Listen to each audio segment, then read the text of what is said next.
Pengertian distribusi binomial. Distribusi binomial adalah model statistik yang menggambarkan jumlah keberhasilan dalam serangkaian uji coba independen dengan dua hasil mungkin, biasanya disebut sebagai sukses dan gagal. Distribusi ini memiliki parameter N, jumlah uji coba, dan P, probabilitas keberhasilan dalam suatu uji coba. Manfaat distribusi binomial. Yang pertama, distribusi binomial dapat digunakan untuk memprediksi probabilitas sukses dalam serangkaian uji coba independen. Ini bermanfaat dalam konteks eksperimen yang melibatkan percobaan berulang, seperti uji coba produk, tes kualitas, atau percobaan medis. Yang kedua, distribusi binomial digunakan dalam pengambilan keputusan statistik, terutama ketika kita ingin menentukan apakah hasil suatu eksperimen adalah hasil dari keberuntungan atau apakah terdapat perbedaan yang signifikan. Yang ketiga, dengan distribusi binomial, kita dapat menghitung seberapa mungkin kita akan membuat kesalahan dalam membuat keputusan berdasarkan sampel data yang kita miliki. Hal ini dapat membantu dalam merencanakan eksperimen dan mengevaluasi risiko kesalahan. Yang keempat, distribusi binomial dapat digunakan untuk menganalisis risiko dalam pengambilan keputusan bisnis atau proyek. Ini membantu dalam memahami sejauh mana variabilitas atau ketidakpastian yang mungkin muncul dalam hasil. Yang kelima, distribusi binomial sering digunakan dalam pengujian hipotesis statistik. Dengan menggunakan distribusi ini, kita dapat menguji apakah perbedaan antara dua kelompok adalah hasil dari faktor acak atau apakah ada perbedaan yang signifikan. Selanjutnya, untuk contoh soal distribusi binomial adalah sebuah mesin fotokopi selalu didapat 50 lembar yang cacat saat mesin memfotokopi 500 lembar. Jika Ipin memfotokopi 3 lembar, berapakah peluang Ipin memperoleh 2 lembar di antaranya cacat? Selanjutnya, dalam soal diketahui yang pertama, peluang mesin fotokopi menghasilkan yang cacat adalah P sama dengan 50/500 sama dengan 1/10. Yang kedua, diketahui peluang mesin fotokopi menghasilkan yang bagus adalah Q sama dengan 1 dikurang 1/10 sama dengan 9/10. Yang ketiga, diketahui karena dalam soal Ipin memfotokopi 3 lembar, maka N-nya sama dengan 3. Selanjutnya, variabel X-nya adalah 0, 1, 2, dan 3. Dalam hal ini, kalau 0 berarti tidak ada yang cacat, kalau 1 berarti 1 yang cacat, kalau 2 berarti 2 yang cacat, kalau 3 berarti 3 diantaranya yang cacat.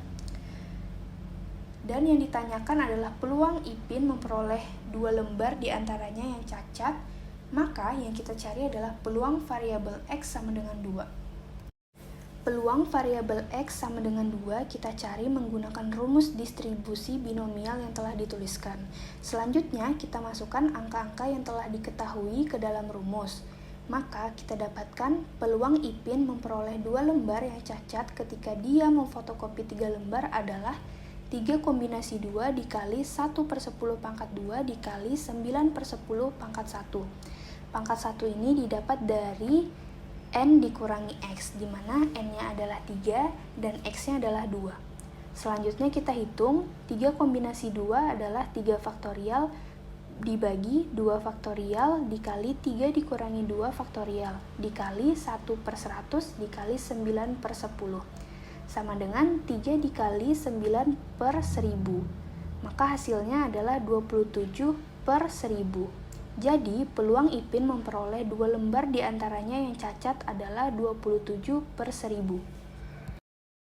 Keterangan dari rumus distribusi binomial yang telah kita gunakan tadi adalah N sama dengan banyaknya pengulangan suatu kejadian, X sama dengan banyaknya harapan yang diinginkan dalam N kali pengulangan, P sama dengan peluang sukses atau peluang yang diharapkan, Q sama dengan peluang gagal atau peluang yang tidak diharapkan. Untuk mencari Q yaitu 1 dikurangi P. C, NX atau N kombinasi X adalah kombinasi dari N objek diambil R unsur.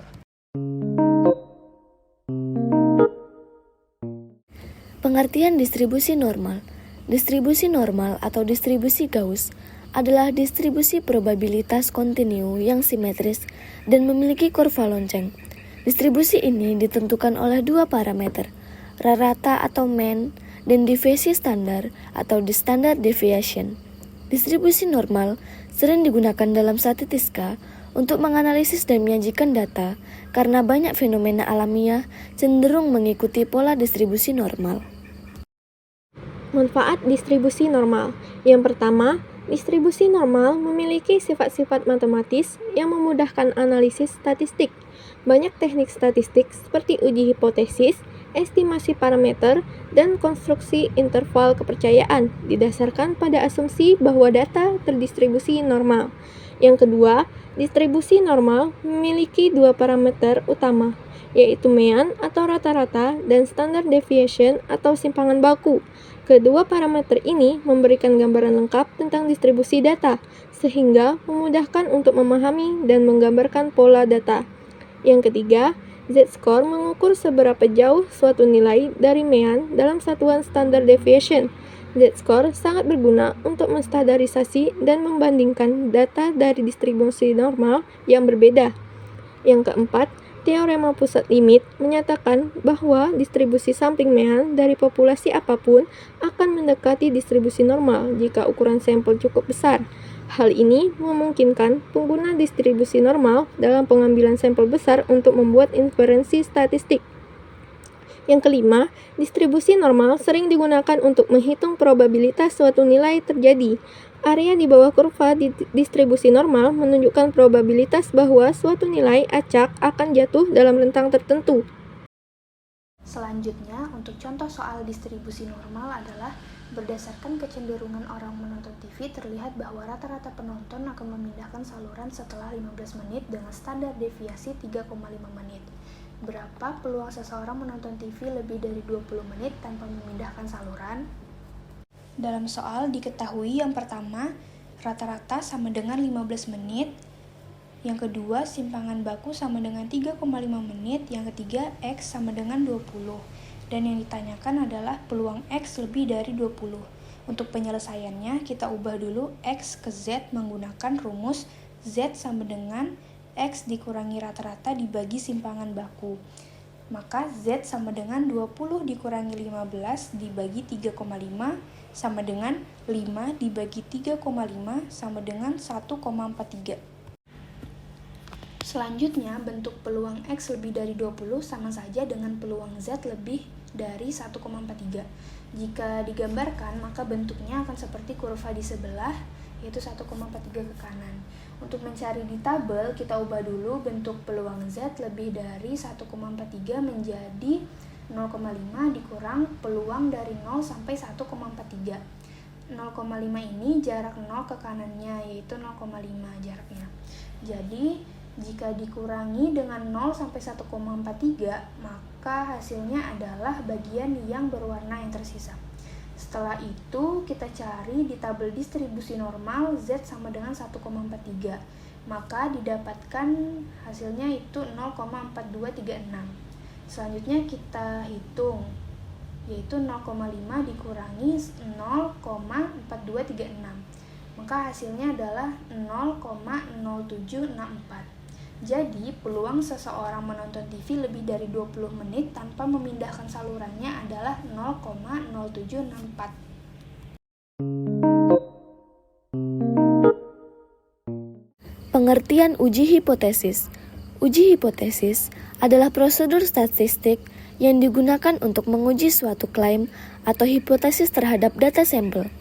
Proses ini melibatkan perumusan hipotesis 0 atau H0 dan hipotesis alternatif atau H1, pengumpulan data, perhitungan statistik, dan pengambilan keputusan untuk menentukan apakah ada cukup bukti untuk menolak hipotesis 0. Uji hipotesis membantu dalam membuat inferensi tentang populasi berdasarkan sampel dan data yang terbatas. Manfaat uji hipotesis. Yang pertama, uji hipotesis memungkinkan peneliti atau analis data untuk menentukan sejauh mana hasil yang diamati signifikan secara statistik. Ini membantu dalam menentukan apakah perbedaan atau hubungan yang diamati tidak murni karena kebetulan. Yang kedua, hasil dari uji hipotesis membantu pengambil keputusan dalam menentukan apakah dapat atau tidak menerima suatu pernyataan atau hipotesis. Ini dapat membantu dalam membuat keputusan berdasarkan bukti statistik yang ada. Yang ketiga, Dengan menguji hipotesis pada sampel data, kita dapat membuat inferensi atau generalisasi tentang populasi secara lebih luas. Ini memungkinkan peneliti untuk membuat pernyataan umum berdasarkan data yang dikumpulkan dari sampel. Yang keempat, uji hipotesis dapat digunakan untuk menguji kebenaran atau validitas teori. Jika hasil uji hipotesis konsisten dengan teori yang diuji, hal itu dapat memberikan dukungan kepada teori tersebut. Selanjutnya, contoh soal uji hipotesis. Divisi perencanaan di perusahaan nanas kaleng PT Maju Jaya melakukan sebuah tindakan peramalan produksi bahwa dalam 1 bulan mereka dapat memproduksi 150 ton nanas. Setelah melakukan sebuah evaluasi produksi selama 30 hari, rata-rata produksi nanas adalah 120 kg dengan standar deviasi 40. Akankah dengan kondisi tersebut, ramalan divisi perencanaan adalah benar bahwa perusahaan dapat memproduksi nanas sebanyak 150 ton? Gunakan taraf nyata 5% untuk mengujinya. Untuk penyelesaiannya, diketahui mu0 sama dengan 150, alfa sama dengan 5%, sama dengan 0,05, n sama dengan 30, rata-rata sama dengan 120, simpangan baku sama dengan 40. Setelah kita menentukan apa saja yang diketahui, selanjutnya langkah pertama adalah merumuskan hipotesis. H0 mu sama dengan 150 ton. H1 mu kurang dari 150 ton. Yang kedua adalah menentukan uji statistik dengan menggunakan rumus Z sama dengan rata-rata dikurangi mu0 dibagi simpangan baku dibagi akar N sama dengan 120 dikurang 150 dibagi 40 dibagi akar 30. Maka hasilnya adalah min 4,108.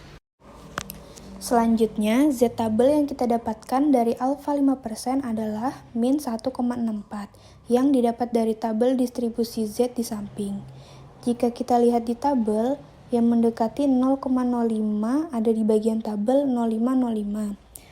Selanjutnya, kita lihat di sebelah kiri angkanya yaitu 1,6 dan sebelah atas 0,04. Jika ditambahkan, maka menjadi 1,64. Selanjutnya, kita lihat pada kurva. Garis tepat pada kurva menunjukkan Z tabel. Jika nilai Z hitung kita berada pada daerah arsir, maka H0 kita tolak. Karena min 4,108 berada pada daerah arsir, maka H0 kita tolak dan H1 diterima. Setelah itu, kita dapat mengambil kesimpulan, yaitu karena nilai Z hitung lebih kecil dari min Z tabel, maka H0 ditolak dengan kesimpulan produksi nanas selama sebulan di PT Maju Jaya kurang dari 150 ton.